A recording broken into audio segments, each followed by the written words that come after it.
Hi everyone, and welcome to TechPalate Insights, where we explore bold ideas and practical solutions in food safety, quality, and technology. My name is Odhiambo. I turn bold food ideas into stories that stick. From science to startups, I help innovators find the right words and the right way to reach the people who need to hear them. Whether it's through a sentence, a stage, or a story, I make sure it lands. Today, I'm joined by someone whose work has left a significant mark in the field of nutrition and food fortification across Africa. Geremew Tassew, all the way from Ethiopia. He's not just a technical expert, but he's a passionate advocate for smarter, more equitable approaches to improving nutrition at scale. In this conversation, you're going beyond the usual talking points. You're diving deep into what's often overlooked, what still needs to be done, and where opportunities lie. Whether you're in food policy, nutrition, or simply curious about what's really working in fortification, you'll want to stay tuned. Geremew, welcome to TechPalate. It's an honor to have you. To kick us off, could you tell us a bit about your work and what drives your passion for food fortification and nutrition in Africa? Thank you, Sami. Thank you so much, Katrina, for creating this opportunity to sharing my experience and skills to the global in the world. So my name is Geremew Tassew. I'm program manager of Miller for Nutrition in Technoser. I'm passionate on the food science and nutrition aspect in Ethiopia. I have experienced in a lot of skills in the food safety, nutrition, and food science landscape here, the Ethiopian continent.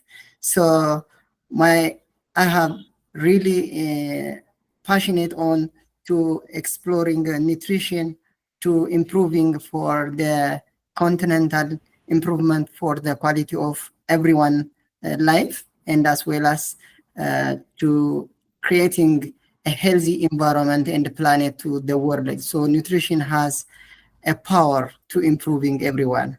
So I'm very passionate to food science and nutrition. Thank you, Geremew. So before we go into the deep aspects, perhaps just tell us, when you talk about food fortification, what exactly do we mean? Yeah, fortification means it is deliberately adding micronutrients with staple foods. This deliberately adding micronutrients such as, for example, essential vitamins and minerals. That means our body, they do not produce or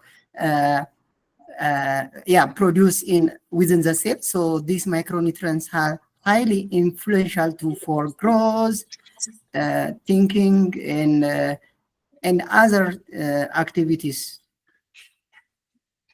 Thank you. And we also know that food fortification is widely promoted as a solution for malnutrition, right?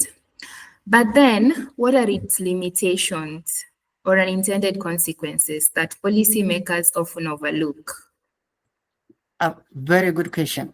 Yeah, fortification is a scalable solution for mitigating malnutrition in all over the world, so that there are some limitation on the governmental areas. From my experience, such as, for example, government, they believe ensuring the sustainability aspect. For example, supplying of premix. Premix means is a micronutrient which is produced from abroad. So the government, they ensure the sustainability of premix will be challenging to the forex issue. So this is one limitation. The other thing is there is some concerns about that. Sometimes there is a potential toxicity due to the overlapping of other nutritional programs. The third one is the lack of simple methodology or simple rapid test kits to knowing or identifying or confirming these micronutrients from the food vehicle, as well as the micronutrient itself. And also there is a lack of infrastructure for quality testing. Mm-hmm. A kind of these things are the limitation. And also, this one is related to the laboratory infrastructure, because there is a lack of capacity to testing this activity, because this is a technology, this is innovation, but it is the best solution to mitigating malnutrition. The other thing is sometimes this fortification is very crucial, we know, but the cost of fortification, it might be increased for consumer burden. This maybe the policymaker, they think like that, touching to the political unrest or instability. This kind of issue are the limitation of the policymakers. Yes, thank you for that, Geremew. You talked about premixes being imported. So sustaining the supply is kind of tricky, if I heard you correctly, right? Yes. And so why don't we make these locally? Is it a lack of infrastructure? Is it a lack of ingredients? Or why can't we make them locally? Very good question, because this is the capacity and the skills, even the lack of technologies due to producing the micronutrient, the essence one, that is lacking. So especially for low-income country like Ethiopia, they are lacking to produce like medicine, you know? Yeah, these micronutrients are very careful products that they are concentrated. So the technology advancement, the infrastructure, the investment issue, and the other are very costly.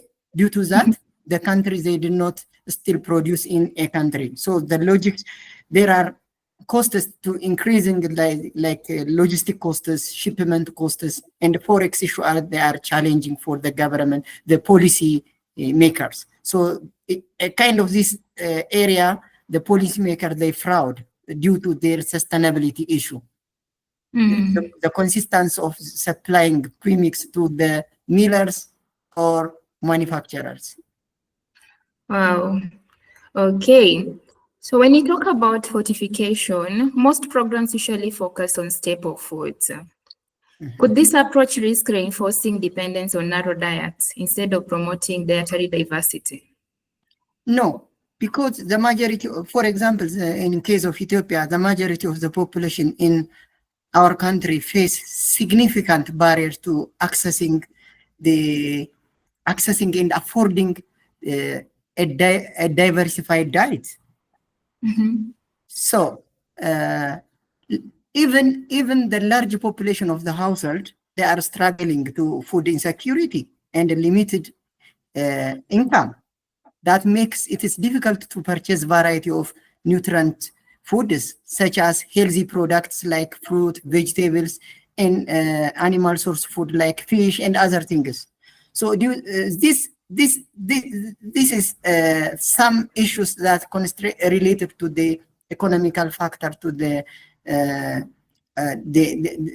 population. So fortification is not a barrier to this approach, because fortification is one thing to complementing this is a diversified products. Even if when we get diversified food, there is a limited micronutrients in the food, or healthy diets, they do not have essential vitamin and minerals due to factors such as soil erosion, soil fertility, and also consumers purchasing the nutrient food choice. Lack of a kind of these things are, it may be inadequate dietary knowledge. So that fortification is one thing to complementing this diversification approach. It is not barrier to the diversifying food consumption. Great. It is not a barrier. It's actually complementing a diversified diet. Yeah. How can you ensure that these fortification programs reach the most vulnerable populations, especially those who are in those rural setups, informal settlements, and probably they may not even access these industrially processed foods? Very good. Actually, staple foods are different in different landscapes in different Yeah. countries. For example, in Ethiopia, is the staple food is the teff, the iodized salt, edible oil, and What the is wheat a flour. rice? Iodized salt the salt to the Salt. important. Yeah, it may be. Oh. So staple food chosen for fortification are expected to reach urban and rural population, including the informal sectors. For example, in Ethiopia, salt is selected. The reachability of salt is 97% of reachable. So that iodization on salt is effective in Ethiopia. And the second one is the reachability of edible oil is 90% in Ethiopia. So these are much higher reachability across the entire country, the entire population in our country. So that we choosing these staple foods are very important. For example, the wheat flour, the coverage is 30 to 40% of the population. So depending on these staple foods are is you know estimating to address both cycles, but there is another fortification strategy. For example, targeted supplementation or alternative fortification strategy, very important to tackling that specific area. For example, people internally displaced or any natural disaster or conflict may affect. They lack nutrients and other malnutrition problems. So supplementation and alternative or targeted activity are very important to addressing this issue. And for example, sometimes it is challenging, but household fortification is also very important, but this need study and this need research, study, education, and other things are very important. The other thing, providing nutrition education for consumers. That means to improve food choices and making and preparing the food products. Because there are many local products, they are very cheap, they have nutrients, but the people, they don't know about how to prepare without affecting the micronutrient and the quality and the safety issue. So nutrition education is one of the addressing area. The other thing is there are various strategies like nutrition sensitive agriculture also very important, like biofortification, other thing. But this one is very long term, but the like vulnerable group or any this fortification is not address area, that is target implementation is very important. Nice. You've mentioned something about household fortification. Could you tell us more about that? I know you've said it needs a bit more research, but you could enlighten us. Yeah, this one is very critical and very, they want to careful management and education, because sometimes the community on the rural areas, they use floors. There are floors they are making by traditional.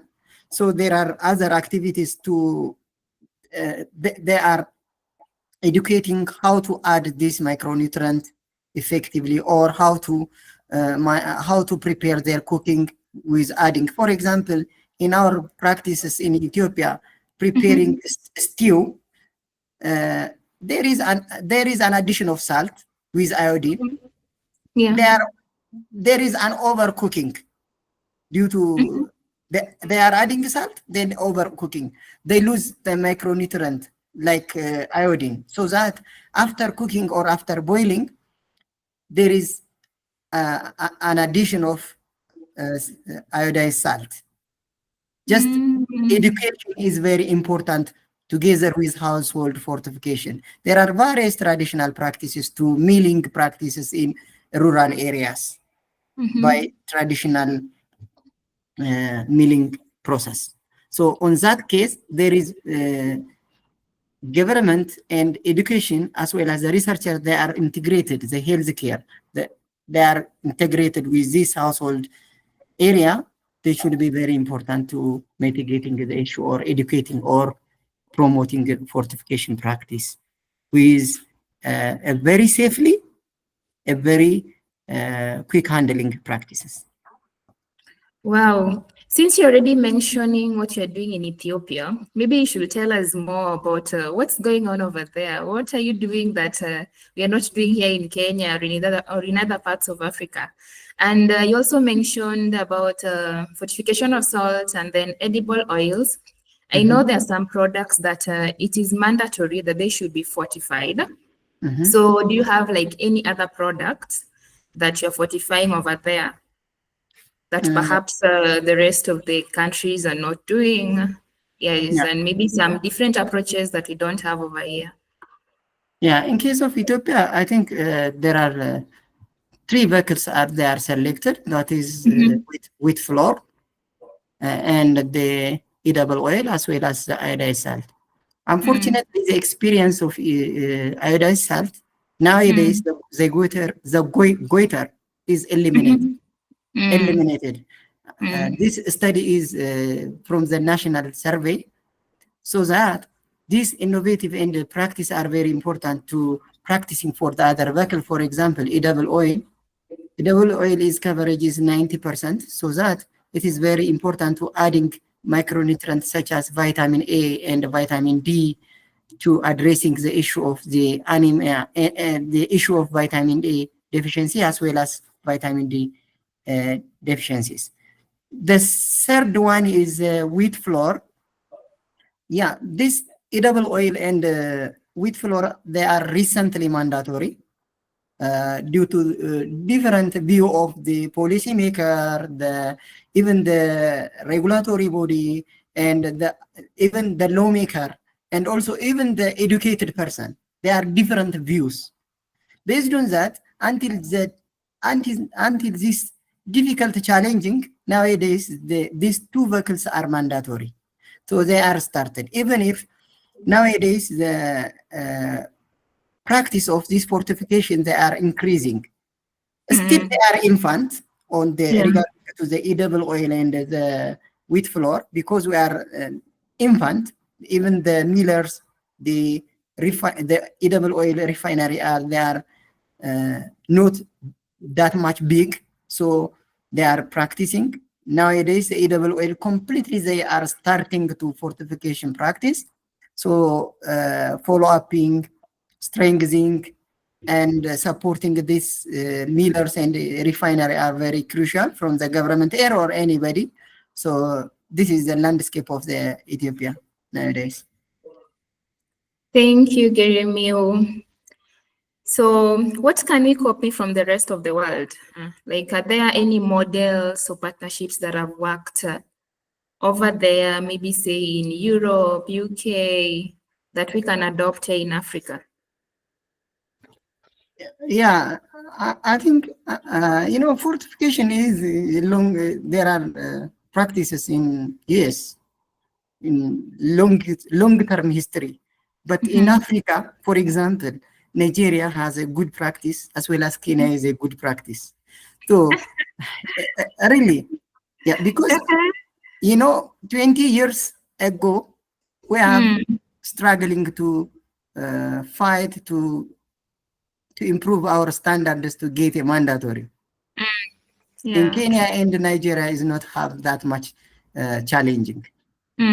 So Nigeria and Kenya are very innovative practice. They have innovative practice, especially in Nigeria. There are different mechanisms to monitoring this fortification practice. In millers, there are a lot of innovative things that will be shared to other Eastern and Western, North and East, South continents. The other thing, what's the experience for the Ethiopia, the iodized salt.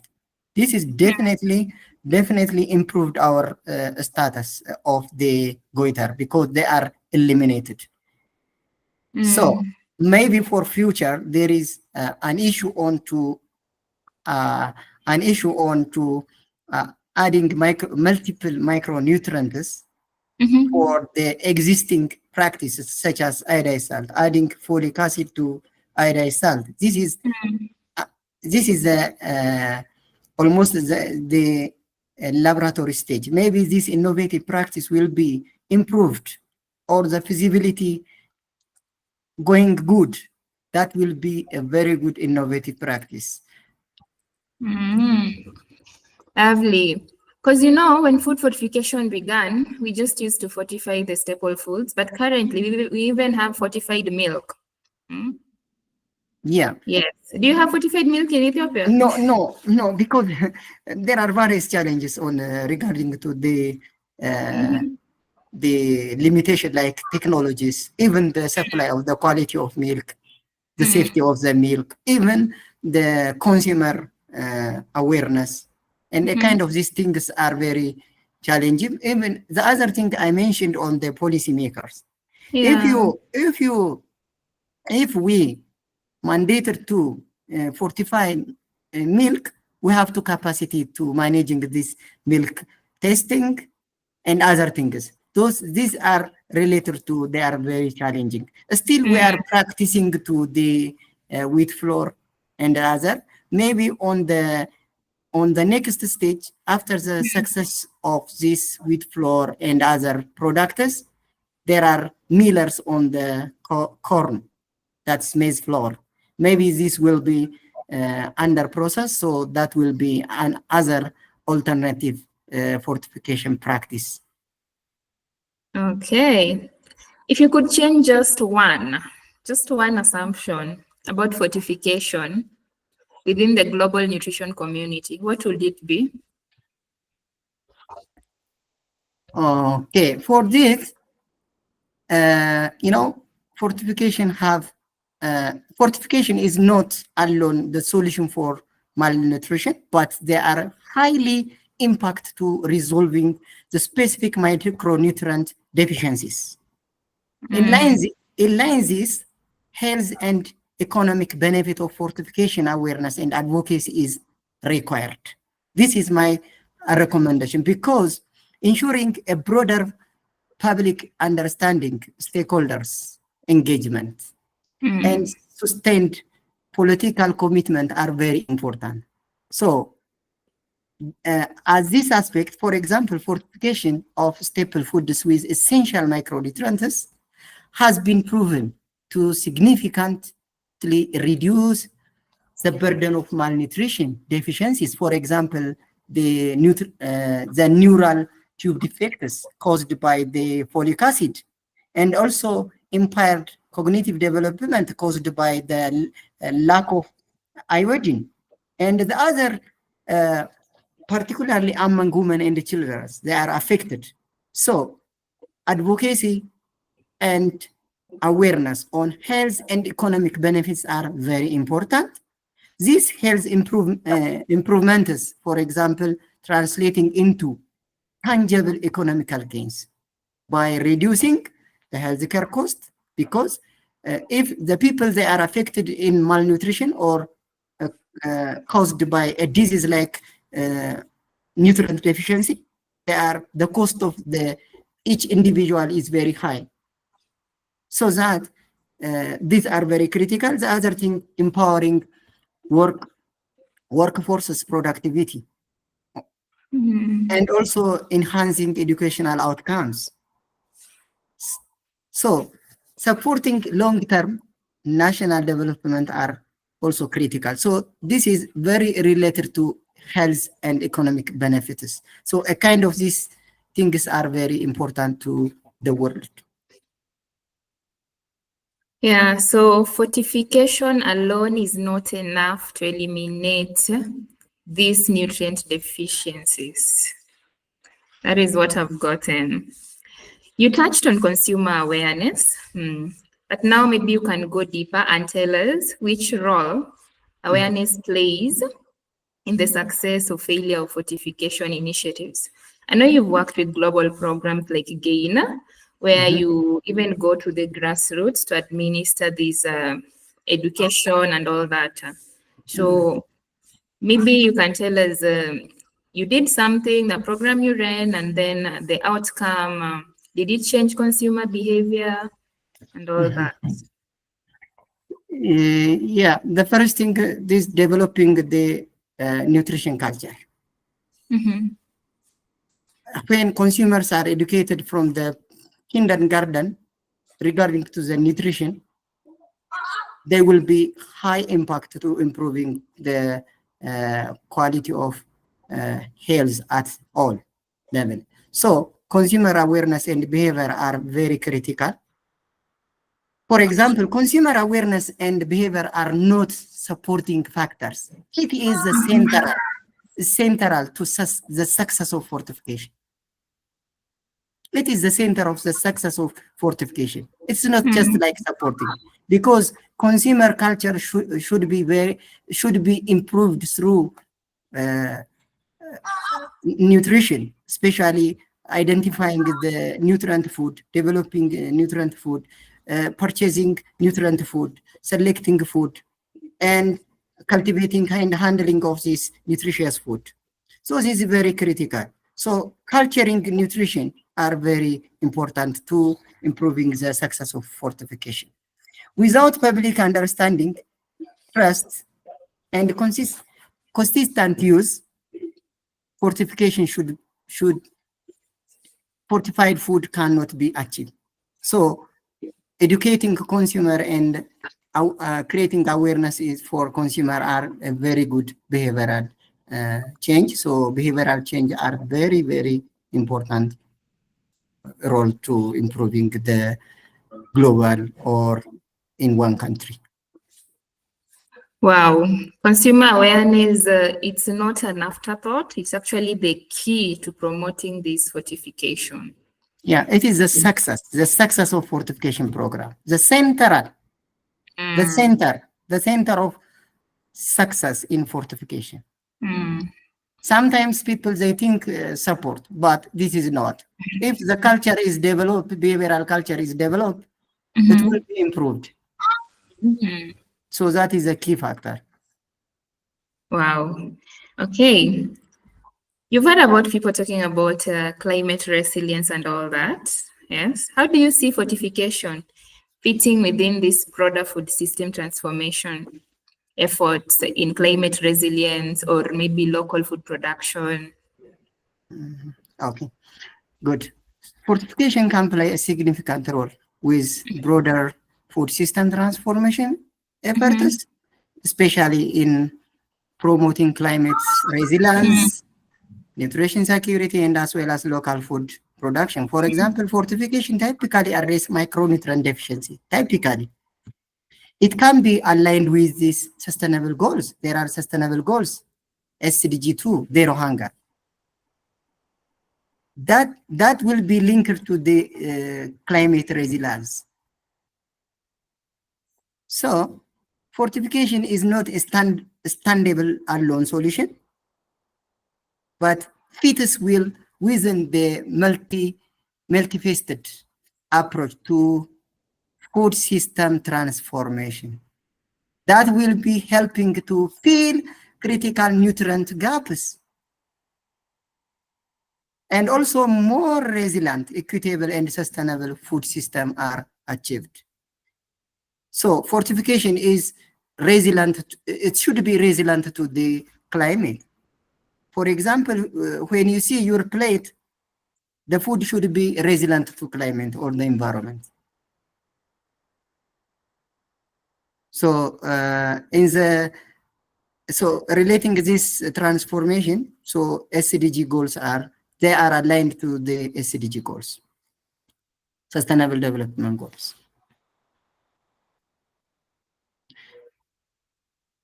Even, for example, it may be a climate change or disaster things they happen on the area, or drought, any floods, anything. So fortification, for example, they are selecting staple food, they are adding micronutrients to complement on that area. Because the disasters, they lose micronutrients, diversity, every ecosystem of that environment. Under the drought situation or that situation, Fortification is filling the gaps of this resilience, climate resilience.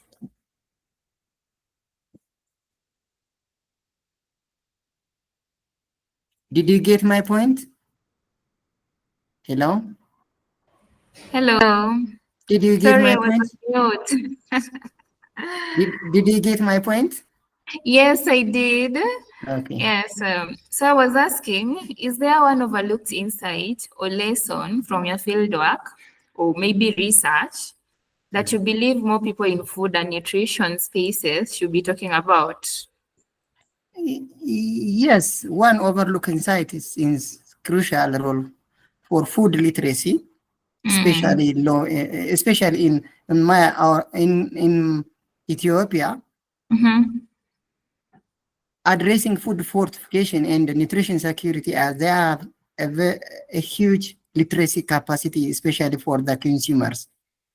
For example, the women's are their highly purchasing power in the community. They did not much more educated, much more know about the micronutrients and even the packaging and other labeling issue and the other things.